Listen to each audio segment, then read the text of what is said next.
ఇవాళ ఎట్లాగూ రేపు రాబోయే ప్రభుత్వం ఏదైతుందో బీఆర్ఎస్ పార్టీ కేసీఆర్ గారు ముఖ్యమంత్రి కాబోతున్నారు. At least let it not be repeated. మీకు అప్పుడు 94 అని రిపీట్ కాకుండా చూసుకోవద్దా? రేవంత్ రెడ్డి గారు కొనసాగినట్టు ముఖ్యమంత్రిగా 94 రిపీట్ అవుతుంది, 94 రిపీట్ అవుతుంది చెప్పంటుండే మీకు గుర్తు సార్. 94 లో కాంగ్రెస్ పార్టీ కనీసం ప్రతిపక్ష హోదా కూడా పొందలేకపోయింది. రేపు రాబోయే శాసనసభ సాధారణ ఎన్నికల్లో వీళ్ళ బీఆర్ఎస్ పార్టీ కేసీఆర్ గారు ముఖ్యమంత్రి కావడం తథ్యం.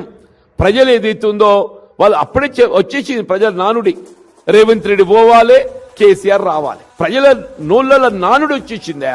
దాన్ని ఎవరు ఆపలేరు. కనీసం ఆ ప్రతిపక్ష హోదా దక్కాలన్నా ఇవాళ రాహుల్ గాంధీ గారు పార్టీ మరి ఏమైతే తెలియదు, ఆయన ఏం ఆలోచన చూస్తుండో నేనైతే అనుకుంటున్నా. మరి రాహుల్ గాంధీ గారు విజ్ఞత గల నాయకుడు అయినట్టయితే తప్పగా ఇక్కడ ప్రభుత్వ కొనసాగింపుపై ఆలోచన చేస్తామని చెప్పి నేను భావిస్తున్నాను.